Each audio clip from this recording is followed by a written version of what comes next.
إن الحمد لله نحمده ونستعينه ونستهديه ونؤمن به ونتوكل عليه ونعوذ بالله من شرور أنفسنا ومن سيئات أعمالنا من يهده الله فلا مضل له ومن يضلل فلا هادي له أشهد أن لا إله إلا الله وحده لا شريك له وأشهد أن محمدا عبده ورسوله أرسله بالهدى ودين الحق ليظهره على الدين كله ولو كره المشركون اللهم صل على محمد وعلى آل محمد كما صليت على إبراهيم وعلى آل إبراهيم إنك حميد مجيد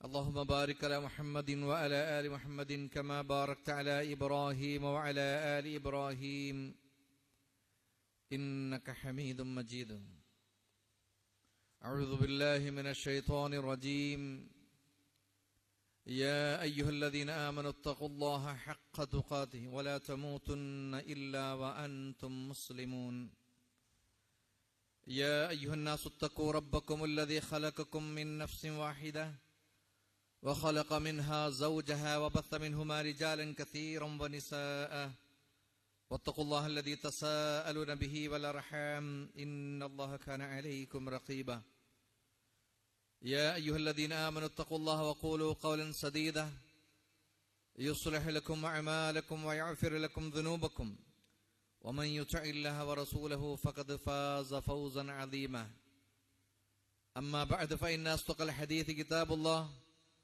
وخير الهدي هدي محمد صلى الله عليه وسلم وشر الأمور محدثاتها وكل محدثة بدعة وكل بدعة ضلالة وكل ضلالة في النار بسم الله الرحمن الرحيم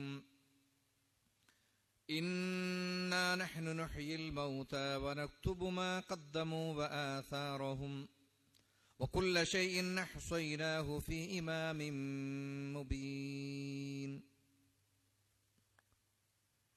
സ്നേഹധരണീയരായ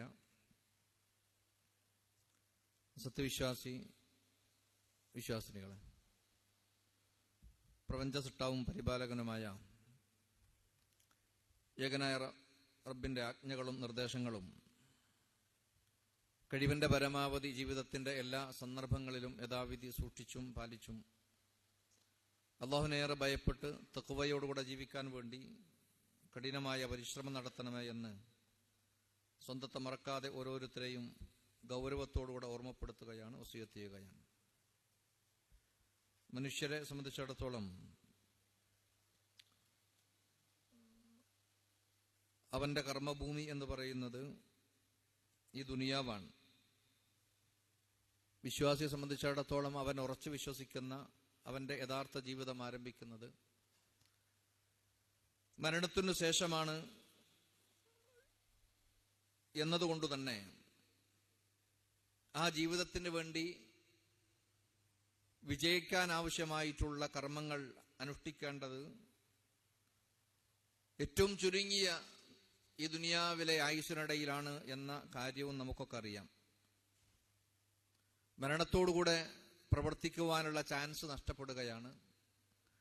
പിന്നീട് പ്രവർത്തനങ്ങളുടെ ഫലം അനുഭവിക്കുക എന്നതാണ് ഏതൊരു മനുഷ്യനെ സംബന്ധിച്ചിടത്തോളം ഉണ്ടാകുന്നത് എന്ന് ഉറച്ചു വിശ്വസിക്കുന്നവരാണ് നമ്മെപ്പോലെയുള്ള വിശ്വാസികളായിരിക്കുന്ന ആളുകൾ.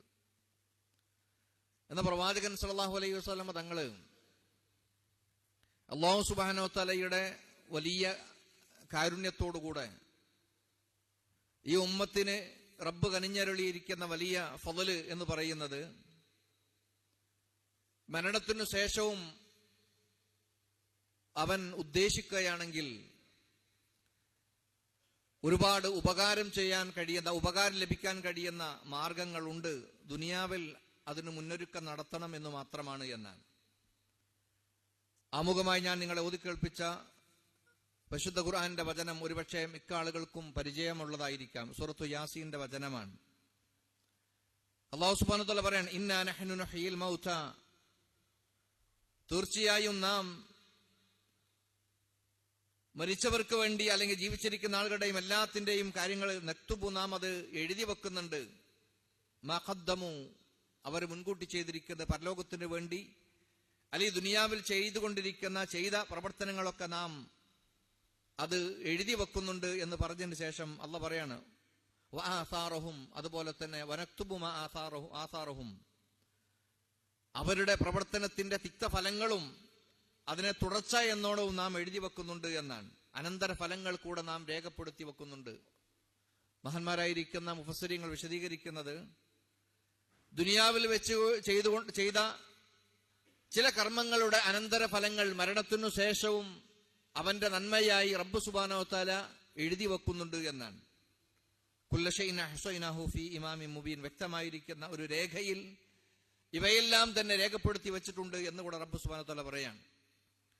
പ്രവാചകൻ സല്ലല്ലാഹു അലൈഹി വസല്ലം ഒരിക്കൽ പറയുകയുണ്ടായി, ഇദാ മാതൽ ഇൻസാൻ, ഏതൊരു മനുഷ്യനും മരണപ്പെട്ടു കഴിഞ്ഞാൽ ഇൻഖതഅ അൻഹു അമലുഹു, അവന്റെ സകലമാന പ്രവർത്തനങ്ങളും അതോടുകൂടെ നിലച്ചു പോവുകയാണ്, മുറിഞ്ഞു പോവുകയാണ്. ഇല്ലാ മിൻ സലാസിൻ, 3 കാര്യങ്ങൾ ഒഴികെ എന്നാണ്. ഇനി പറയപ്പെടുന്ന ഈ 3 കാര്യങ്ങൾ മരണത്തിനു ശേഷവും ഗുണം ലഭിക്കുമെന്നാണ്. അതല്ലാത്ത സകലമാന പ്രവർത്തനങ്ങളും മുറിഞ്ഞു പോകും. നിസ്കരിക്കാൻ അവനെ കൊണ്ട് കഴിയില്ല, നോമ്പനുഷ്ഠിക്കാൻ കഴിയില്ല, അതുപോലെ തന്നെ ദിക്റുകളും ദുആകളും മറ്റു കാര്യങ്ങളും ഒന്നും ആ മരണപ്പെട്ട വ്യക്തിയെ സംബന്ധിച്ചിടത്തോളം ഒന്നും ചെയ്യാൻ കഴിയില്ല. അവന്റെ കർമ്മങ്ങളെല്ലാം തന്നെ അറ്റുപോയിരിക്കുകയാണ്. എന്നാൽ പ്രവാചകൻ സല്ലല്ലാഹു അലൈഹി വസല്ലം പറഞ്ഞു, 3 കാര്യങ്ങൾ ഒരു മനുഷ്യന്റെ മരണത്തിനു ശേഷവും അവന് പ്രതിഫലം ലഭിച്ചുകൊണ്ടേയിരിക്കുമെന്നാണ്. എന്നിട്ട് പ്രവാചകൻ എണ്ണുകയുണ്ടായി, സ്വദഖത്തിൻ ജാരിയ, ഒന്ന് നിലനിൽക്കുന്ന സ്വദഖയാണ്, ധർമ്മമാണ്. രണ്ടാമത്തെ ഔ ഇൽമിൻ യുൻതഫഉ ബിഹി, ഉപകാരമെടുത്തിരിക്കുന്ന അറിവുകളാണ്. ഔ വലദിൻ സ്വാലിഹിൻ യദ്ഉ ലഹു, അതുപോലെ തന്നെ തനിക്ക് വേണ്ടി ആ മരണപ്പെട്ട വ്യക്തിക്ക് വേണ്ടി പ്രാർത്ഥിക്കുന്ന നല്ലവരായ മക്കളുടെ പ്രാർത്ഥന, അതും അവർ ഉപകരിക്കുമെന്നാണ്. മറ്റൊക്കെ പ്രവാചകൻ സല്ലല്ലാഹു അലൈഹി വസല്ലം പറയുകയുണ്ടായി, ഇന്ന മിമ്മാ യൽഹഖുൽ മുഅ്മിന മിൻ അമലിഹി വഹസനാതി, തീർച്ചയായും ഒരു വിശ്വാസിയെ സംബന്ധിച്ചിടത്തോളം അവന്റെ പ്രവർത്തനങ്ങളിൽ നിന്നും നന്മയിൽ നിന്നും അവന് എത്തുചേരുന്നതാണ് ബഅദ മൗതി, അവന്റെ മരണത്തിനു ശേഷവും ചില നന്മകൾ അവരിലേക്ക് എത്തിച്ചേരുന്നതാണ് എന്ന് പറഞ്ഞുകൊണ്ട് പ്രവാചകൻ സല്ലല്ലാഹു അലൈഹി വസല്ലം 7 കാര്യങ്ങൾ എണ്ണുകയുണ്ടായി. ഇൽമൻ അല്ലമഹു വനശറ, അവൻ പഠിച്ച് പ്രാവർത്തികമാക്കി പ്രചരിപ്പിച്ചിരിക്കുന്ന അവന്റെ അറിവുകൾ. വലദൻ സ്വാലിഹൻ തറകഹു, അവന്റെ മരണത്തിനു ശേഷവും ഈ ദുനിയാവിൽ അവന്റെ അനന്തരമായി വിട്ടുപോയിരിക്കുന്ന നല്ല സന്താനങ്ങൾ. വമുസ്ഹഫൻ വറസഹു, അതുപോലെ തന്നെ മറ്റു ആളുകൾക്ക് ഒരു വറസത്തായി നൽകി അനന്തരമായി നൽകിയിരിക്കുന്ന മുസ്ഹഫുകൾ, ഖുർആനുകൾ. ഔ മസ്ജിദൻ ബനാഹു, അല്ലെങ്കിൽ അവൻ നിർമ്മിച്ചിരിക്കുന്ന പള്ളികൾ. ഔ ബൈതൻ ലിബ്നി സബീലി ബനാഹു, വഴിയാത്രക്കാരനായിരിക്കുന്ന ആളുകൾക്ക് ഉപകാരപ്പെടുന്ന രൂപത്തിലുള്ള ഭവനങ്ങൾ. ഔ നഹ്റൻ അജ്റാഹു, അല്ലെങ്കിൽ ജനങ്ങൾക്ക് ഉപകാരപ്പെടുന്ന വെള്ളത്തിന്റെ സ്രോതസ്സുകൾ. വസദഖതൻ അഖറജഹാ മിൻ മാലിഹി ഫീ സിഹ്ഹതിഹി വഹയാതിഹി, അവന്റെ ജീവിച്ചിരിക്കുന്ന സമയത്ത് അവൻ ചെയ്തിരിക്കുന്ന അവന്റെ നല്ല സ്വത്തിൽ നിന്ന് ഉപകരിച്ചിരിക്കുന്ന സ്വതക്കകളും ഇതെല്ലാം തന്നെ അവൻ ഉപകരിക്കും എന്ന് പ്രവാചകൻ സല്ലല്ലാഹു അലൈഹി വസല്ലം പറഞ്ഞിട്ടുണ്ട്. പ്രിയപ്പെട്ടവരെ, മരണമെന്ന യാഥാർത്ഥ്യം നമുക്കെല്ലാവരും ഉൾക്കൊള്ളുന്നതാണ് എന്നതുകൊണ്ട് തന്നെ അതിനുശേഷം നമുക്ക് ഉപകാരപ്പെടുന്ന ഇത്തരം കാര്യങ്ങളിൽ ഏതെങ്കിലും ചിലത് ചെയ്തു വെച്ചുകൊണ്ടായിരിക്കണം ഈ ദുനിയാവിൽ നിന്നും നമ്മൾ വിട പറഞ്ഞു പോകേണ്ടത്. അതിൽ പറഞ്ഞിരിക്കുന്ന ഒന്നാമത്തെ കാര്യം എന്ന് പറയുന്നത് സ്വദഖത്തുൻ ജാരിയ എന്നാണ്. പ്രിയപ്പെട്ടവരെ, നാം ഒരുപാട് കാര്യങ്ങൾക്ക് വേണ്ടി അള്ളാഹുവിന്റെ വജ്ഹ് ഉദ്ദേശിച്ചുകൊണ്ട് തന്നെ ഇഖ്ലാസോടുകൂടി ധർമ്മങ്ങൾ ചെയ്യുന്നവരാണ്. ആ ധർമ്മങ്ങൾക്കെല്ലാം, ആ സ്വദഖകൾക്കെല്ലാം തന്നെ വമ്പിച്ച പ്രതിഫലമുണ്ട്. റബ്ബ് സുബ്ഹാനഹു വ തആലയുടെ മാർഗത്തിൽ ആരെങ്കിലും ഒരു ചെറിയ കാരക്കയുടെ ചീളെങ്കിലും ധർമ്മം ചെയ്യുകയാണെങ്കിൽ റബ്ബ് സുബ്ഹാനഹു വ തആല തന്റെ വലം കൈകൾ കൊണ്ട് അത് സ്വീകരിക്കുകയും മനുഷ്യരിൽ സാധാരണ ആടുകളെയോ ഒട്ടകങ്ങളെയോ ഒക്കെ വളർത്തി പെരുപ്പിക്കുന്നത് പോലെ ഒരു താഴ്വര നിറയുന്ന രൂപത്തിലേക്ക് ഒന്ന് ചിന്തിക്കാൻ പോലും നമുക്കാവാത്ത അത്രയും വലിയ പ്രതിഫലം റബ്ബ് സുബ്ഹാനഹു വ തആല നൽകുമെന്നാണ്. പക്ഷെ ആ പ്രതിഫലം ആ ഒരു സദഖ നിർവഹിക്കുന്നതോടുകൂടെ പൂർത്തീകരിക്കപ്പെടുകയാണ്. എത്രയാണോ റബ്ബ് നിശ്ചയിച്ചിട്ടുള്ളത് അത് രേഖപ്പെടുത്തപ്പെട്ടു. എന്നാൽ അതേ ധർമ്മം തന്നെ ജാരിയായിരിക്കുന്ന ഒരു ധർമ്മമാക്കി മാറ്റാൻ കഴിഞ്ഞാൽ പിന്നീട് അത് വീണ്ടും പരിപോഷിപ്പിക്കപ്പെട്ടുകൊണ്ടേയിരിക്കുമെന്നർത്ഥം. ജാരിയായ സ്വദഖ എന്ന് പറഞ്ഞാൽ അതുകൊണ്ട് അർത്ഥമാക്കുന്നത് നാം ചെയ്തിരിക്കുന്ന ആ ധർമ്മത്തിന്റെ ഗുണഫലങ്ങൾ നിരന്തരമായി തുടർന്നുകൊണ്ടേയിരിക്കുന്നു എന്നാണ്. മഹാന്മാരായിരിക്കുന്ന ഉലമാക്കൾ അതിനെ വിശദീകരിക്കുന്നുണ്ട്. അഥവാ ഒരാൾ ഒരു പള്ളി നിർമ്മിച്ചു നൽകി എന്ന് വിചാരിക്കുക. പള്ളി നിർമ്മിച്ചു നൽകുകയാണെങ്കിൽ പള്ളിക്ക് വേണ്ടി 10 രൂപ ഒരു സംഭാവന കൊടുക്കുകയാണെങ്കിൽ അതിന് വലിയ പ്രതിഫലമുണ്ട്. എന്നാൽ ഒരു മനുഷ്യൻ പള്ളി നിർമ്മിച്ചു നൽകുകയാണെങ്കിൽ ആ പള്ളി നിലനിൽക്കുന്നിടത്തോളം കാലം വിശ്വാസികളായിരിക്കുന്ന ആളുകൾ അതിൽ ആ നിസ്കാരങ്ങളും അതുപോലെയുള്ള മറ്റുള്ള നല്ല സൽക്കർമ്മങ്ങൾക്ക് വേണ്ടി ഉപയോഗിച്ചു കൊണ്ടിരിക്കുന്നിടത്തോളം കാലം അവന്റെ മരണത്തിനു ശേഷവും അത് പ്രതിഫലം കിട്ടിക്കൊണ്ടേയിരിക്കുമെന്നാണ്. 7 കാര്യങ്ങൾ എണ്ണിയ കൂട്ടത്തിൽ സ്വതക്കൻ ജാരിയൽപ്പെടുന്ന പല കാര്യങ്ങളും ആ കൂട്ടത്തിൽ എണ്ണിയിട്ടുണ്ട്. ഒന്ന് നോക്കൂ നിങ്ങൾ, ഒരു കേവലമാകുന്ന മുസാഫ്, പള്ളിയിൽ ഏതെങ്കിലും മുസാഫ് എടുത്തിട്ട് ആർക്കെങ്കിലും കൊടുക്കുന്നതല്ല. ചില ആളുകൾക്ക് വലിയൊരു സ്വതക്കായിട്ട് തോന്നാറുള്ളതാണത്. ആരെങ്കിലും ഒരു ഖുർആൻ ഉണ്ടോ എന്ന് ചോദിച്ചു വന്നാൽ പള്ളിക്കാരോ സംഭാവന ചെയ്തിരിക്കുന്ന ഒരു ഖുർആൻ എടുത്തിട്ട് വേറെ ആൾക്കാണ് കൊടുക്കും. അത് ചെയ്യാൻ പാടില്ലാത്ത കാര്യമാണ്. കാരണം പള്ളിക്കൊരാള് കൊടുത്തിരിക്കുന്ന ഒരു സംഭാവന ജാരിയായി സ്വതക്കായി കൊടുത്തിരിക്കുന്ന വേറെ കൊടുക്കാൻ പറ്റൂല. വഖഫായി കൊടുത്തിരിക്കുന്നതൊന്നും കൈമാറ്റം ചെയ്യാൻ പറ്റൂല.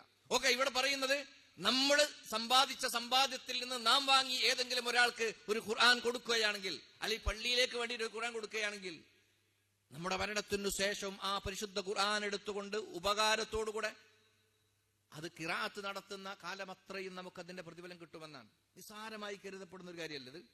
ഒരു ഖുർആൻ മദ്രസയിൽ പഠിക്കുന്ന ഒരു കുട്ടിക്ക് ഒരു ഖുർആൻ കൊടുക്കുന്നു, അല്ലെങ്കിൽ ഒരു വീട്ടിലേക്ക് പലപ്പോഴും നമ്മൾ ഹദിയകൾ ബന്ധുക്കാരായിരിക്കുന്ന ആളുകൾക്കും ഫ്രണ്ട്സുകൾക്കൊക്കെ നൽകാറുണ്ട്. ആ സമയത്ത് ഖുർആൻ പാരായണം ചെയ്യുന്ന ഒരു വ്യക്തിക്ക് നമ്മുടെ വകയായി പരിശുദ്ധ ഖുർആൻ കൊടുക്കുകയാണെങ്കിൽ അയാൾ ഉപയോഗിച്ചു കൊണ്ടിരിക്കുന്ന കാലമത്രയും അതിന്റെ പ്രതിഫലം കിട്ടിക്കൊണ്ടിരിക്കുന്നതാണ്. അതേ രൂപത്തിൽ എണ്ണിയിരിക്കുന്ന മറ്റൊരു കാര്യമാണ് വഴിയാത്രക്കാരന് വിശ്രമിക്കാൻ പറ്റിയിരിക്കുന്ന ഒരു കേന്ദ്രം ഉണ്ടാക്കി കൊടുക്കുക. വലിയ വലിയ പ്രതിഫലമുള്ള കാര്യമാണ്. പ്രവാചകൻ സ്വല്ലല്ലാഹു അലൈഹി വസല്ലം തങ്ങൾ ഈ ഗണത്തിലാണ് വഖഫിനൊക്കെ ഉൾപ്പെടുത്തിയിരിക്കുന്നത്. പലപ്പോഴും നമ്മളൊക്കെ വഖഫ് സ്വത്തുമായി ബന്ധപ്പെട്ടുകൊണ്ട് വിവാദമുണ്ടാകുമ്പോൾ മാത്രം ആലോചിക്കാൻ, പക്ഷെ നമുക്കും ചെയ്യാൻ പറ്റിയ കാര്യമാണ്. പണ്ട് കാലത്തൊക്കെ വ്യാപകമായി മുസ്ലിം സമൂഹത്തിൽ നിലനിന്നിരുന്നൊരു അവസ്ഥയായിരുന്നു. ഒരു പറമ്പുണ്ടെങ്കിൽ, ഒരു 10 തെങ്ങുകളുണ്ടെങ്കിൽ അതിൽ ഒരു തെങ്ങിനെ കുറിച്ച് വാപ്പ പറയും, ഈ തെങ്ങ് പള്ളിക്കുള്ളതാണ്, അതിന്റെ ഫലങ്ങൾ, അതിന്റെ കായ്കൾ പള്ളിക്ക് കൊടുക്കണം. ആ മരണത്തിനു ശേഷം അത് തന്നെ അതേ രൂപത്തിൽ തന്നെയാണ്. ഇതേ രൂപത്തിൽ എന്തെല്ലാം തന്നെ സ്വതക്കയാക്കുന്നുണ്ടോ ആ രൂപത്തിലുള്ള സ്വതക്കൾക്കെല്ലാം തന്നെ നമുക്ക് ജാരിയായിരിക്കുന്ന സ്വതക്ക എന്ന് പറയാം. മഹാനായിരിക്കുന്ന ഉമർ റളിയല്ലാഹു തആല അൻഹു ഖൈബർ യുദ്ധാനന്തരം അദ്ദേഹത്തിന് ഖൈബറിൽ നിന്ന് നല്ലൊരു ഭൂമി വിശ്വാസികളായിരിക്കുന്ന ആളുകൾക്ക് എല്ലാവർക്കും പതിച്ചു നൽകിയതുപോലെ അദ്ദേഹത്തിന് നൽകുകയുണ്ടായി. വിശാലമായിരിക്കുന്ന ഒരു ഭൂമി അദ്ദേഹത്തിന് ഒരു സ്വത്തായി ലഭിക്കുകയുണ്ടായി. പ്രവാചകൻ സല്ലല്ലാഹു അലൈഹി വസല്ലമയെ സമീപിച്ചുകൊണ്ട് അദ്ദേഹം ചോദിക്കേണ്ട, പ്രവാചകരെ, എനിക്ക് ഖൈബറിൽ നിന്ന് ലഭിച്ചിരിക്കുന്ന ഈ ഭൂമി മാത്രമാണ് എനിക്ക് സമ്പാദ്യമായിട്ടുള്ളത്, വേറെ ഭൂമിയൊന്നുമില്ല, ഞാൻ താമസിക്കുന്ന വീടല്ലാതെ. ഇത് ഞാൻ അള്ളാഹുവിന്റെ മാർഗത്തിൽ ധർമ്മം ചെയ്യാൻ ഉദ്ദേശിക്കുന്നു, എന്താ നിങ്ങളുടെ അഭിപ്രായം? പ്രവാചകൻ സല്ലല്ലാഹു അലൈഹി വസല്ലം പറഞ്ഞു, അതിന്റെ അസ്ലിനെ, ഉടമസ്ഥാവകാശം നീ തന്നെ വെക്കുക, അതിന്റെ ഫലം വിശ്വാസികളായിരിക്കുന്ന ആളുകൾക്ക് സ്വതക്ക ചെയ്യുക എന്ന് പറഞ്ഞു. ജാരിയായിരിക്കുന്ന സ്വതക്ക രണ്ടുണ്ട്. ഒന്ന്, ഈ പറഞ്ഞ പോലെ തന്നെ ഒരാള് പള്ളിക്ക് വേണ്ടി അല്ലെങ്കിൽ മറ്റേതെങ്കിലും കാര്യങ്ങൾക്ക് വേണ്ടി പൂർണ്ണാർത്ഥത്തില് സ്ഥലവും അല്ലെങ്കിൽ ബിൽഡിംഗ് ഒക്കെ ഉണ്ടായി കൊടുക്കുക, പിന്നീട് അവരൊരു അധികാരം അതിലുണ്ടാവൂല. എന്നാൽ വഖഫ് എന്ന് പറഞ്ഞാലല്ല, അസ്ലിനെ അടിസ്ഥാനം അവന്റെ കയ്യിലായിരിക്കും, എന്നാൽ അതിന്റെ ഫലങ്ങൾ മറ്റുള്ള വിശ്വാസികളായിരിക്കുന്ന ആളുകൾക്ക് ഗുണപ്രദമായിരിക്കുന്ന രൂപത്തിൽ വഖഫ് ചെയ്യുക. അവന്റെ അനന്തരാവകാശികൾ അത് അനന്തരെടുക്കാൻ കഴിയില്ല, വിൽക്കാനോ കൈമാറ്റം ചെയ്യാനോ പറ്റൂല. ആ വഖഫ് ചെയ്ത മനുഷ്യന്മാര് പോലും ഇതെന്ത് ചെയ്യാൻ പറ്റൂല, ഒരു സമ്മാനമായിട്ടോ മറ്റായിട്ട് സദക്കയായിട്ടൊന്നും വേറെ കൊടുക്കാനും പറ്റൂല. ഏത് രൂപത്തിലാണെങ്കിലും ശരി, ആ രൂപത്തിൽ ഒരു സദക്ക നിർവഹിക്കാൻ ഒരു പക്ഷേ നമ്മൾ വിചാരിക്കുന്നതൊക്കെ വലിയ സമ്പന്നന്മാരായിരിക്കുന്ന ആളുകൾക്ക് മാത്രം കഴിയുന്ന കാര്യം എന്നാണ്. അല്ല, ഒരു പള്ളി നിർമ്മാണത്തിന് വേണ്ടി ഭൂമി എടുക്കുന്ന വിഷയമാണെങ്കിലും, പള്ളി നിർമ്മാണത്തിന് വേണ്ടിയിട്ടുള്ള ഒരു കാര്യത്തിനാണെങ്കിലും നമ്മുടെ അടുക്കലുള്ള ഒരു 100 രൂപയാണ് നമ്മൾ കൊടുക്കുന്നതെങ്കിലും ജാരിയായിരിക്കുന്ന സ്വതക്കയിൽ ഒരു പങ്കാളിത്തം നമുക്ക് നേടിയെടുക്കാൻ കഴിയും പ്രിയപ്പെട്ടവരെ. അതുകൊണ്ട് മരണത്തിന് മുമ്പ്, കാരണം ഒറ്റപ്പെട്ടു പോകുന്ന നമ്മുടെ കർമ്മങ്ങളെല്ലാം നിലച്ചു പോകുന്ന ആ അവസരത്തിൽ നമുക്ക് നിരന്തരമായി നന്മകൾ ചെയ്തു ലഭിച്ചുകൊണ്ടിരിക്കണമെന്നുണ്ടെങ്കിൽ ഇത്തരം കർമ്മങ്ങളിൽ നമ്മൾ പങ്കാളിയാകേണ്ടതുണ്ട് എന്നാണ്. ഒരു പ്രവാചകൻ സല്ലല്ലാഹു അലൈഹി വസല്ലമയുടെ സന്നിധിയിൽ വെച്ചുകൊണ്ട് ഒരു സാഹിബ് പറയുന്ന പ്രവാചകരെ, എന്റെ വാപ്പ മരണപ്പെടുകയുണ്ടായി. വാപ്പാക്ക് സംസാരിക്കാൻ കഴിയുന്നുണ്ടെങ്കിൽ ആ സമയത്ത് സ്വതക്ക ചെയ്യായിരുന്നു. കാരണം വാപ്പ സാധാരണഗതിയിൽ സ്വതക്കയും ദാനധർമ്മങ്ങളൊക്കെ നിർവഹിക്കുന്ന മനുഷ്യനാണ്. അതുകൊണ്ട് ഞാൻ സ്വതക്ക ചെയ്യട്ടെ, അദ്ദേഹത്തിന് വലിയ സമ്പാദ്യമുണ്ട്, അല്ലെങ്കിൽ ഒരുപാട് സ്വത്തുകളുണ്ടെന്ന് പറഞ്ഞു. അതെ, നീ ചെലവഴിക്കുക എന്ന് പറഞ്ഞു. ഈ സമയത്ത് അദ്ദേഹം ചോദിക്കുന്നുണ്ട്, പ്രവാചകർ ഏറ്റവും നല്ല സ്വതക്ക ഏതാണ് ഈ സമയത്ത്? മരുഭൂമിയെ സംബന്ധിച്ചിടത്തോളം, അവിടെയുള്ള ആളുകളെ സംബന്ധിച്ചിടത്തോളം കുടിനീര് ലഭിക്കുക എന്നുള്ളതാണ് ഏറ്റവും വലിയ ആവശ്യമായിട്ടുള്ളത്. പ്രവാചകൻ സ്വല്ലല്ലാഹു അലൈഹി വസല്ലം പറഞ്ഞു, ജനങ്ങൾക്ക് വെള്ളം കുടിക്കാനുള്ള ഒരു സ്രോതസ് ഉണ്ടാക്കുകയാണെങ്കിൽ അത് ഏറ്റവും ഹൈറാണ്, നീ അത് നിർവഹിക്കുക എന്ന് പറഞ്ഞു. മദീനയിലെത്തിയ വിശ്വാസികളായിരിക്കുന്ന ആളുകൾക്ക് കുടിവെള്ളത്തിന് വേണ്ടി പ്രയാസപ്പെട്ടപ്പം ജൂതന്റെ കൈവശം ഉണ്ടായിരുന്ന റുമാ കിണറുമായി ബന്ധപ്പെട്ടുകൊണ്ട് പ്രവാചകൻ സ്വല്ലല്ലാഹു അലൈഹി വസല്ലം പറയുകയുണ്ടായി, ആരെങ്കിലും അത് വില കൊടുത്തു വാങ്ങി വിശ്വാസികൾക്ക് ധർമ്മം ചെയ്യുകയാണെങ്കിൽ അവന് സ്വർഗമുണ്ട്. അത്യാവശ്യം തിരക്കേടില്ലാത്ത സമ്പന്നനായിരിക്കുന്ന ഉസ്മാൻ ഇബ്നു അഫ്ഫാൻ റളിയല്ലാഹു തആല അൻഹു പ്രവാചകൻ സല്ലല്ലാഹു അലൈഹി വസല്ലമയുടെ ഈ ഓഫർ കേട്ടപ്പം ചാടി വീടുകയും വലിയ സമ്പത്ത് ചെലവഴിച്ചുകൊണ്ട് അദ്ദേഹം ആ റുമാ കിണറിനെ വിലക്ക് വാങ്ങുകയും എന്നിട്ട് വിശ്വാസികളായിരിക്കുന്ന ആളുകൾക്ക് ധർമ്മം ചെയ്യുകയും ഉണ്ടായി. സമാനമായിരിക്കുന്ന ഏതെല്ലാം ഉണ്ടോ അതെല്ലാം തന്നെ ജാരിയായിരിക്കുന്ന സ്വതക്കയാണ്.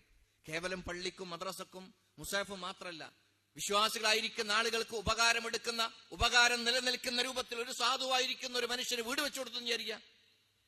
ആ വീട്ടിൽ താമസിക്കുന്ന കാലം അത്രയും ഈ ഉണ്ടാക്കി കൊടുത്ത മനുഷ്യന്റെ മരണത്തിനു ശേഷവും കിട്ടിക്കൊണ്ടിരിക്കുന്ന അർത്ഥം. ഏതു കാര്യവും ഇങ്ങനെ തന്നെയാണ്. വിശ്വാസികളായിരിക്കുന്ന ആളുകൾ ഉപകാരമെടുക്കുന്ന, നമ്മുടെ മരണത്തിനു ശേഷം നിലനിൽക്കുന്ന രൂപത്തിലുള്ള ഏതെല്ലാം കർമ്മമുണ്ടോ അതെല്ലാം തന്നെ ജാരിയായിരിക്കുന്ന സ്വതക്കയുടെ ഗണത്തിൽപ്പെടുന്നതാണ്. അതാണ് ഒന്നാമത്തത്. പ്രിയപ്പെട്ടവരെ, മരണത്തിന് മുമ്പ് ഏതെങ്കിലുമൊക്കെ ഒരു ജാരിയായ സ്വതക്കയിൽ പങ്കാളികളാവാൻ വേണ്ടി ബോധപൂർവം നമ്മൾ ശ്രമം നടത്തണം. ഇഖ്ലാസോടുകൂടെ ആയിരിക്കണമെന്ന് മാത്രമേ ഉള്ളൂ. രണ്ടാമത്തെ പറഞ്ഞിരിക്കുന്നത് ഇൽമൻ അല്ലമഹു വനശറ, പഠിച്ച് അതുപോലെ തന്നെ ഇത് പ്രചരിപ്പിച്ചിരിക്കുന്ന അവന്റെ അറിവുകൾ. ഒന്നാമത്തെ ഹദീസിൽ പറഞ്ഞിരിക്കുന്നത് ഇൽമിൻ യുൻതഫഉ ബിഹി എന്നാണ്, ഉപകാരമെടുത്തിരിക്കുന്ന അവന്റെ അറിവ്. ഒരുപാട് ഖുത്ബകൾ കേൾക്കുന്നുണ്ടാവും, നമ്മൾ ഒരുപാട് വഅദുകൾ കേൾക്കുന്നുണ്ടാവും, പല ക്ലാസ്സിലും അറ്റൻഡ് ചെയ്യുന്നുണ്ടാവും. പക്ഷേ കേട്ടിട്ട് അതിന് മാർക്കിട്ട് കൊണ്ട് പോവുക എന്നതിൽ കവിഞ്ഞ് ആ ഇൽമു നമ്മുടെ ജീവിതത്തിൽ പകർത്താൻ നമ്മൾ തയ്യാറായിട്ടുണ്ടെങ്കിൽ ആദ്യത്തെ ദറജ ഏതാണ്? ആദ്യം ജീവിതത്തിൽ പകർത്തണം. എന്നിട്ട് നാം പ്രാവർത്തികമാക്കിയിരിക്കുന്ന കാര്യങ്ങൾ നാം ഇഷ്ടപ്പെടുന്ന നമ്മുടെ മറ്റുള്ള ഒരാൾക്ക് പറഞ്ഞു കൊടുക്കുകയാണെങ്കിൽ, നിസ്കാരം കൃത്യതയില്ലാത്ത, നിസ്കാരത്തിന്റെ വിഷയത്തിൽ കണിശതയില്ലാത്ത ഒരു മനുഷ്യന് നിസ്കാരത്തിന്റെ ഗൗരവത്തെ കുറിച്ച് പറഞ്ഞു കൊടുത്തുകൊണ്ട് നമ്മുടെ ഉപദേശം കേട്ടിട്ടാണ് ഒരാൾ നിസ്കാരം ആരംഭിക്കുന്നതെങ്കിൽ നമ്മുടെ മരണത്തിന് ശേഷം ആ മനുഷ്യൻ നിസ്കരിക്കുന്ന കാലത്തോളം അദ്ദേഹത്തിന്റെ നിസ്കാരത്തിന്റെ പ്രതിഫലം ഒട്ടും കുറയാതെ നമുക്ക് കിട്ടിക്കൊണ്ടിരിക്കുന്നതാണ്. എന്തേ നമുക്ക് നഷ്ടമുള്ളൂ? ഒന്നുമില്ല. നമുക്കറിഞ്ഞൊരു കാര്യത്തെ തന്റെ സഹോദരൻ പറഞ്ഞു കൊടുത്തു. പലിശയുമായി നിരന്തരം ഇടപഴകി ജീവിക്കുന്ന മനുഷ്യന് പലിശയുടെ ഗൗരവം പറഞ്ഞു കൊടുത്തു, അതിൽ നിന്ന് ഒഴിവായി, പ്രതിഫലം നമുക്കുണ്ട്. അതെല്ലാം തന്നെ ഈ രൂപത്തിലുള്ള ഏതെല്ലാം നന്മയുമുണ്ടോ ആ നന്മയുമായി ബന്ധപ്പെട്ട എല്ലാ കാര്യങ്ങളും ഈ വിഷയവുമായി ബന്ധപ്പെട്ടതാണ്.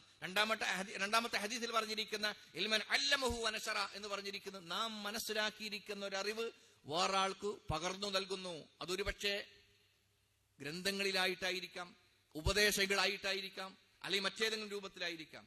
നോക്കൂ നിങ്ങൾ, ഇസ്ലാമിക ലോകത്ത് അറിയപ്പെട്ട എത്രയോ വലിയ വമ്പന്മാരായിരിക്കുന്ന ഉലമാക്കളുണ്ട്. അവരൊക്കെ അവരുടെ ജീവിതത്തിന്റെ മഹാഭൂരിപക്ഷം വരുന്ന സമയവും ദീനീ വിജ്ഞാനം വരും തലമുറക്ക് പകർന്നു കൊടുക്കാൻ വേണ്ടി കഠിനാധ്വാനം ചെയ്യുകയും ബൃഹത്തായിരിക്കുന്ന ഗ്രന്ഥങ്ങൾ രചിക്കപ്പെട്ടവരുമാണ്. അവരുടെയൊക്കെ പേരുകൾ കേൾക്കുന്നു. റഹിമഹുല്ലാ, അള്ളാഹു അവരോട് കരുണ കാണിക്കട്ടെ എന്ന് പറഞ്ഞ് നമ്മൾ പ്രാർത്ഥിക്കുന്നു. അവരെ കുറിച്ച് നിരന്തരമായി സംസാരിച്ചുകൊണ്ടിരിക്കുന്നു. അവരൊക്കെ മരിച്ച് എത്രയോ കാലങ്ങൾ കഴിഞ്ഞുപോയി. ഇന്നും അവരുടെ ഗ്രന്ഥങ്ങൾ ഉപയോഗിച്ചുകൊണ്ട് ദർസ് നടത്തുന്ന വേളയിൽ, ദീൻ നുകരുന്ന സമയത്ത്, പഠിച്ചെടുക്കുന്ന സമയത്ത് അവർക്ക് അതിന്റെ പ്രതിഫലം കിട്ടിക്കൊണ്ടേയിരിക്കുകയാണ്. ഖിയാമത്ത് നാൾ വരെയും അത് തുടർന്നുകൊണ്ടേയിരിക്കുമെന്നാണ് ഇൻഷാ അല്ലാഹ്. ഇതേ രൂപത്തിൽ നമുക്കും ചെയ്യാൻ പറ്റും. ദീനീ വിജ്ഞാന സംരംഭങ്ങൾക്ക് തുടക്കം കുറിക്കുക. ഒരു നാട്ടില് ദീൻ പഠിക്കാൻ പറ്റിയിരിക്കുന്ന ഒരു കാര്യങ്ങൾക്ക് തുടക്കം കുറിക്കുന്നു. പരിശുദ്ധ ഖുർആൻ പഠിക്കാൻ വേണ്ടി, ഹദീസ് പഠിക്കാൻ വേണ്ടി, അഖീദകൾ പഠിക്കാൻ വേണ്ടി, അതുപോലെ തന്നെ മദ്രസാ സംവിധാനങ്ങൾ പോലെയുള്ള കാര്യങ്ങളൊക്കെ അതിനൊക്കെ തുടക്കം കുറിക്കുകയും അതിന്റെ പ്രവർത്തനത്തിൽ പങ്കാളികളാവുകയും ചെയ്യുകയാണെങ്കിൽ അതെല്ലാം തന്നെ മരണത്തിനു ശേഷം നമുക്ക് ലഭിച്ചുകൊണ്ടിരിക്കുന്നതാണ്. മറ്റെല്ലാ കർമ്മങ്ങളും മുറിഞ്ഞു പോകും. ആ സമയത്ത് നാം ഇത്തരം കാര്യങ്ങളിൽ ഏർപ്പെടുകയാണെങ്കിൽ അത് നമുക്ക് ഉപകാരപ്പെടുമെന്നാണ് പ്രവാചകൻ സല്ലല്ലാഹു അലൈഹി വസല്ലം പറയുകയുണ്ടായി. മൻ ദല്ല അലാ ഖൈറിൻ ഫലഹു മിസ്ല അജ്രി ഫാഇലിഹി.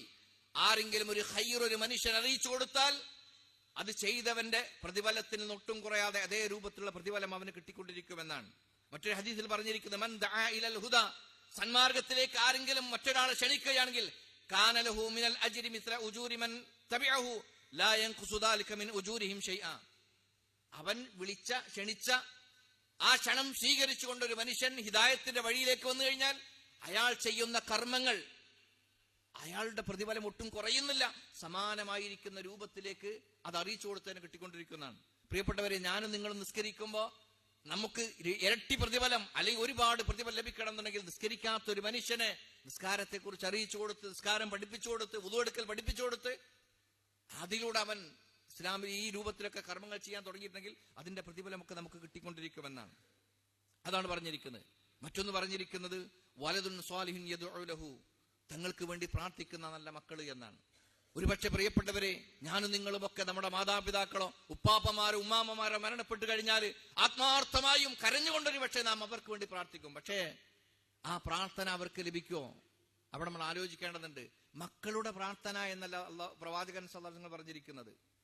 മക്കളുടെ പ്രാർത്ഥന മരണത്തിന് ശേഷം കിട്ടുന്നല്ല. വലദുൻ സ്വാലിഹുൻ, നല്ലവരായിരിക്കുന്ന മക്കളുടെ പ്രാർത്ഥന എന്നാണ്. നല്ലവരായിരിക്കുന്ന മക്കളുടെ പ്രാർത്ഥനയായിരിക്കും കിട്ടുക. അല്ലാതെ മക്കൾ പ്രാർത്ഥിച്ചു എന്നുള്ളതുകൊണ്ടൊന്നും ബാപ്പാക്കോ ഉമ്മാക്കോ ഉപകാരം കിട്ടൂല. എന്റെയും നിങ്ങളുടെയും മരണത്തിനു ശേഷം നമ്മുടെ മക്കളുടെ പ്രാർത്ഥന നമുക്ക് ലഭിക്കണമെന്നുണ്ടെങ്കിൽ നമ്മുടെ മക്കൾ സ്വാലിഹായിരിക്കണം. സ്വാലിഹ് എന്ന് പറഞ്ഞാൽ ശരിയായിരിക്കുന്ന വിശ്വാസം ഉൾക്കൊണ്ടുകൊണ്ട് നിർബന്ധമായിരിക്കുന്ന കർമ്മങ്ങൾ അനുഷ്ഠിച്ച് അള്ളാഹുവിനെ ഭയപ്പെട്ടുകൊണ്ട് സൂക്ഷ്മതയോടുകൂടി ജീവിക്കുന്ന മനുഷ്യനെയാണ് സ്വാലിഹ് എന്ന് പറയുന്നത്.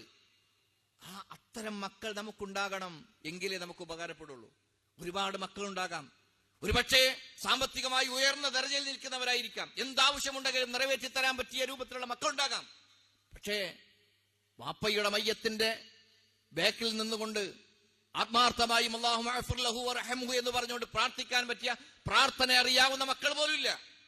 മക്കളെ കുറിച്ച് ആലോചിക്കുന്നത്, നമ്മളെ കുറിച്ച് ആലോചിച്ചു നിങ്ങൾ. നമ്മുടെയൊക്കെ മാതാപിതാക്കൾ മരണപ്പെടുകയാണെങ്കിൽ ആത്മാർത്ഥമായും ആ മയ്യത്ത് നിസ്കാരത്തിലെ പ്രാർത്ഥനകൾ നമുക്കറിയോ? നമ്മൾ മരണപ്പെട്ടാൽ നമ്മുടെ മക്കൾക്ക് അത് അറിയോ? ഇന്ന് പലപ്പോഴും ദീനി വിദ്യാഭ്യാസ രംഗത്തും പരിപൂർണമായും നമ്മൾ പിൻവലിഞ്ഞുകൊണ്ടേയിരിക്കുകയാണ്. അറബിയല്ലേ, അത് ഇംഗ്ലീഷ് മീഡിയയിൽ പഠിപ്പിക്കപ്പെടുന്നുണ്ട് എന്നാണ്. അറബിയാണ് ദീൻ എന്നാണ് പലരും വിചാരിച്ചിരിക്കുന്നത്. അറബി അല്ല ദീൻ. ദീൻ വേറെയും അറബി വേറെയും. അറബി ഒരു ഭാഷയാണ്. ദീൻ എന്ന് പറയുന്നത് അങ്ങനെയല്ല. ദീൻ എന്ന് പറയുന്നത് നമ്മുടെ ആദർശം ഉൾക്കൊണ്ട ഒരു മനുഷ്യനെ സംബന്ധിച്ചിടത്തോളം അവന്റെ ജയപരാജയങ്ങൾ ആത്യന്തികമായി തീരുമാനിക്കപ്പെടുന്ന വിഷയമാണ് ദീൻ എന്ന് പറയുന്നത്. അതിൽ ഉസൂലുകളുടെ അടിസ്ഥാനപരമായിരിക്കുന്ന വിശ്വാസങ്ങളും കർമ്മങ്ങളും ഉണ്ട്, ഫുറൂകളുണ്ട്. അതിൽ അടിസ്ഥാനപരമായിരിക്കുന്ന കാര്യങ്ങളെങ്കിലും പഠിച്ചവരായിരിക്കണം നമ്മളും നമ്മുടെ മക്കളും. ആണെന്ന് ഉറപ്പിച്ചു പറയാൻ കഴിയോ? ഉണ്ടെങ്കിൽ നമുക്ക് സമാധാനിക്കാൻ നമ്മുടെ മരണത്തിനു ശേഷം നമ്മുടെ മക്കളുടെ പ്രാർത്ഥന ഉണ്ടാകുമെന്നാണ് പ്രവാചകൻ സല്ലല്ലാഹു അലൈഹി വസല്ലം പറഞ്ഞായിട്ട് കാണാൻ സാധിക്കും. സ്വർഗത്തിൽ വെച്ച് പോലും, സ്വർഗത്തിൽ റബ്ബ് സുബ്ഹാനഹു വ തആല പ്രവേശനം ലഭിച്ച ഒരു മനുഷ്യന് ദർജകൾ ഏറ്റിക്കൊടുത്തുകൊണ്ടിരിക്കും. ഈ സമയത്ത് ആ മനുഷ്യൻ ചോദിക്കും, അല്ലാഹു ഇതെന്ത് പറ്റി? ഇന്നല്ലാഹ അസ്സ വജല്ല ലാ യർഫഉ ദറജ ലിഅബ്ദി സ്വാലിഹി ഫിൽ ജന്ന. സ്വാലിഹായിരിക്കുന്ന ഒരു മനുഷ്യന്റെ ദർജ സ്വർഗത്തിൽ വെച്ചുകൊണ്ട് റബ്ബ് സുബ്ഹാനഹു വ തആല അങ്ങനെ ഏറ്റിക്കൊടുക്കും. ഫയഖൂലു യാ റബ്ബി അന്ന ലി ഹാദാ. റബ്ബേ ഇതെന്താണ് ഇങ്ങനെ ഒരു പരിപാടി? വളർച്ച കിട്ടുന്നല്ലോ, ഉയർച്ച ലഭിക്കുന്നല്ലോ, എന്തുകൊണ്ടാണ് എന്ന് ചോദിക്കുന്ന സമയത്ത് ഈ സമയത്ത് അല്ലാഹു സുബ്ഹാനഹു വ തആലയുടെ നിർദ്ദേശപ്രകാരം അറിയിക്കപ്പെടും, ബിഇസ്തിഗ്ഫാരി വലദിക, നിന്റെ മക്കളുടെ നിനക്ക് വേണ്ടിയുള്ള ഇസ്തിഗ്ഫാറിന്റെ വാപ്പാക്ക് പുറത്തു കൊടുക്കണേ, ഉമ്മാക്ക് പുറത്തു കൊടുക്കണേ എന്ന് പറഞ്ഞുകൊണ്ട് അവർ ചോദിച്ചിരിക്കുന്ന മഗ്ഫിറത്തിന്റെ ഫലമായിട്ടാണ് ലഭിച്ചുകൊണ്ടിരിക്കുന്നത് എന്നാണ്. അത്തരം ഗുണം ലഭിക്കുന്ന മക്കളിലും മാതാപിതാക്കളിലും അത്തരം പ്രാർത്ഥനകൾ നിർവഹിക്കപ്പെടുന്ന മക്കളിലുമൊക്കെ എന്നെയും നിങ്ങളെയും അല്ലാഹു ഉൾപ്പെടുത്തി അനുഗ്രഹിക്കുമാറാവട്ടെ. പ്രിയപ്പെട്ടവരെ, മരണത്തിനു ശേഷം ഉപകാരപ്പെടുന്ന ഇത്തരം കാര്യങ്ങൾ നമ്മൾ പങ്കാളികളാകാൻ, അത് നിർവഹിക്കാൻ നമ്മളൊക്കെ കഴിയേണ്ടതുണ്ട്. അതിൽ പറഞ്ഞിരിക്കുന്ന ഒന്നാണ് വെള്ളത്തിന്റെ വിഷയം. പ്രത്യേകം ഈ രണ്ടാമത്തെ ഹദീസിൽ വായിച്ചിരിക്കുന്ന ഹദീസിൽ കാണാൻ സാധിക്കും, ഔ നഹറൻ അജറാഹു, ആളുകൾക്ക് വേണ്ടി കുടിവെള്ളത്തിനുള്ള ഒരു സംവിധാനം ഉണ്ടാക്കുക. നമ്മുടെ പള്ളിയിലെ കുടിവെള്ളം തന്നെ മുട്ടിയിട്ട് കുറച്ചു കാലമായി. ഒരു ദാഹിച്ച ഒരു മനുഷ്യന്, നമുക്കറിയാലോ, പാപിയായിരിക്കുന്ന ഒരു മനുഷ്യൻ ദാഹം സഹിക്കവയ്യാതെ യാത്ര ചെയ്യുന്നിടയിൽ ഒരു കിണർ കണ്ട് അതിൽ ഇറങ്ങുകയും വെള്ളം കുടിച്ച് പുറത്തിറങ്ങുമ്പോൾ ഒരു നായുണ്ട്. നായ ദാഹിച്ചിങ്ങനെ മണ്ണ് കപ്പുന്ന കണ്ടപ്പം അദ്ദേഹത്തിന്റെ ഷൂവിൽ വെള്ളം കോരിയിട്ട് കൊടുക്കുന്നത് സഹിയായിരിക്കുന്ന ഹദീസിൽ വന്നിരിക്കുന്ന ഒരു സംഭവമാണ്. ആ ഒരൊറ്റ പ്രവർത്തനങ്ങൾ കൊണ്ട് മാത്രം അയാളുടെ മുൻകാലത്തുള്ള പാപങ്ങൾ പൊറുക്കപ്പെട്ടിട്ടുണ്ട് എങ്കിൽ ആ വിഷയത്തിൽ നമ്മളെ സംബന്ധിച്ചിടത്തോളം അയൽവാസികൾക്ക് പോലും സ്വന്തം വീട്ടിലെ കുടിവെള്ളം പോലും അല്ലെങ്കിൽ കിണറിലെ വെള്ളം പോലും തടയപ്പെടുന്നവനായി വലിയ മുസ്ലിമായി ജീവിക്കുന്ന ആളുകളായി നമ്മുടെയൊക്കെ സമൂഹം മാറിയിരിക്കുകയാണ്. അവിടെയാണ് പൊതുജനങ്ങൾക്ക് വേണ്ടി, നമുക്കറിയാം അറബ് നാടുകളിലൊക്കെ നമ്മൾ ശ്രദ്ധിച്ചാൽ അറിയാം, ഓരോ വീടിന്റെയും മതിലില് കുടിവെള്ളത്തിന് വേണ്ടിയിട്ടുള്ള ഒരു ടാപ്പ് ഇങ്ങനെ സംവിധാനിച്ചിട്ടുണ്ടാകും. കാരണം പ്രവാചകന്റെ ഹദീസിന്റെ ഗൗരവം അവർക്ക് മനസ്സിലായിട്ടുണ്ട്. നമ്മൾ എങ്ങനെ മുടക്കാൻ പറ്റുമെന്നതിനെ കുറിച്ച് ആലോചിക്കുന്നത് അല്ലെ. ഏതാണെങ്കിലും അത്തരം കാര്യങ്ങളൊക്കെ പ്രിയപ്പെട്ടവരെ നമ്മൾ ശ്രദ്ധിക്കേണ്ടതുണ്ട്. കാരണം ഏത് സമയത്തും എല്ലാം കഴിഞ്ഞു, നമ്മൾ മരണപ്പെടുന്നതോടുകൂടി കോടിക്കണക്കിന് വരുന്ന ആസ്തി നമുക്കുണ്ടെങ്കിലും അതെല്ലാം നമ്മുടേതല്ലാതായി മാറുകയാണ്. ശ്വാസം നിലക്കുന്നതോടുകൂടി നമ്മുടേതല്ല, നമ്മുടെ മക്കളുടേതാണ്. അവരെന്തിനുപയോഗിക്കുന്നു? ഒരുപക്ഷെ നന്മക്ക് ഉപയോഗിച്ചേക്കാം, അല്ലെങ്കിൽ തിന്മക്ക് ഉപയോഗിച്ചേക്കാം. രണ്ടാണെങ്കിൽ നമുക്ക് ഉപകാരം കിട്ടണമെന്നുണ്ടെങ്കിൽ ഈ ജീവിച്ചിരിക്കുന്ന കാലത്ത് ആത്മാർത്ഥമായും ഇങ്ങനെ ഒരു മരണം വരാനുണ്ട്, ഒറ്റപ്പെട്ടു പോകുന്ന ഒരു ഖബർ ജീവിതമുണ്ട്. ഞാൻ സമ്പാദിച്ച സമ്പാദ്യം എനിക്ക് ആ രൂപത്തിൽ ഖബറിലേക്ക് വന്നുകൊണ്ടിരിക്കണം എന്നുള്ള ചിന്തയോടുകൂടെ ആ രൂപത്തിൽ വസിയത്തുകളായി സ്വതക്കളായി നിർവഹിക്കാൻ നമ്മളെ കൊണ്ട് കഴിയണം. റബ്ബ് സുബ്ഹാനഹു വ തആല വിശ്വാസികളായിരിക്കുന്ന ഇത്തരം ആളുകളുടെ കൂട്ടത്തിൽ നമ്മളെ ഉൾപ്പെടുത്തി അനുഗ്രഹിക്കുമാറാവട്ടെ.